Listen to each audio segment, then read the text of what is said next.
حدیث میں آتا ہے دجال مرے ہوئے والدین کو زندہ کر کے دکھا دے گا، جو اپنی اولاد سے بات کریں گے کہ بیٹا یہ دجال ہی تمہارا اصل خدا ہے، تم اسے خدا تسلیم کر لو۔ اب نظر آ رہا ہے کہ یہ سب میٹا ٹیکنالوجی کے ذریعے ہی ممکن ہوگا۔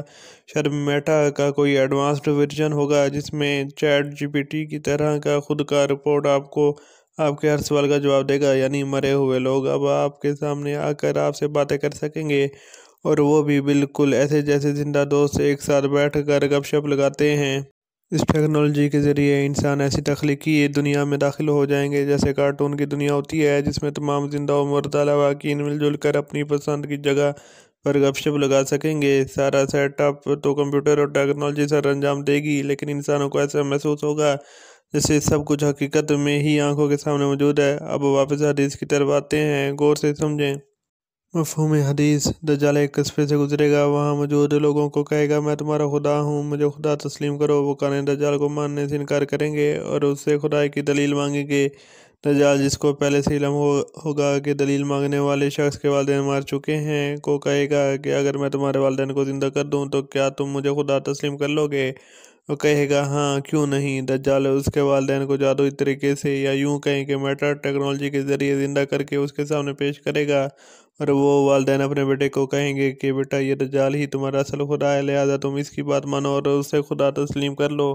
اللہ اکبر! ذرا سنجیدگی کے ساتھ تصور کریں کہ اگر ایسا ہمارے ساتھ ہو تو ہمارے پاس کیا دلیل رہ جائے گی سوائے اس لیے کہ فوراً دجال کو خدا تسلیم کر لیں، کیونکہ ہمارے مرے ہوئے والدین یا دوست کسی روبوٹ یا کارٹون کی شکل میں نہیں بلکہ 100% انسانی شکل میں آئیں گے اور اس کے خدا ہونے کا بھی اقرار کریں گے۔ اس وقت انسان کے پاس تمام دلائل ختم ہو جائیں گے، انسان لاجواب ہو جائے گا، کیونکہ دجال کے پاس اس کے علاوہ ہارپ ٹیکنالوجی بھی ہوگی۔ وہ لائن جہاں چاہے گا بارش برس جائے گا اور جس شہر والوں پر چاہے گا زلزلے بھیجے گا۔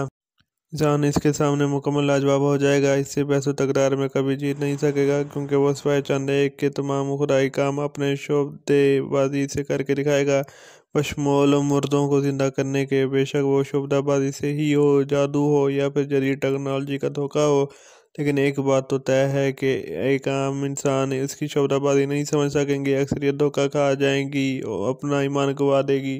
اپنے سامنے جیتے جاگتے مرحومین کو زندہ دیکھ کر کون حیران نہیں ہو جائے گا؟ لوگ تو یہی سمجھے کہ مردوں کو زندہ تو صرف اللہ ہی کر سکتا ہے، یوں دجال ان کا ایمان چھین لے گا، اکثریت اسے خدا مان کر کافر ہو جائے گی۔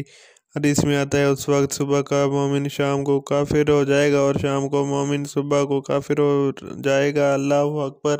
آج کی ہولوگرام اور ایف بی کی میٹا ٹیکنالوجی ہمیں اسی طرف لے کر جا رہی ہے۔ علماء کو اس بارے آگاہی دینی چاہیے۔ اس ٹیکنالوجی کے ذریعے صرف دجال نہیں بلکہ آپ خود بھی بہت جلد آپ اپنے مرے ہوئے والدین اور عزیز و اقارب کو سامنے بٹھا کر ان سے گفتگو کر سکیں گے۔ اب یہ باتیں محض خیالی نہیں رہی، حقیقت بن چکی ہیں۔ بے شک فتنہ دجال ہے روئے زمین کا سب سے بڑا فتنہ ہوگا۔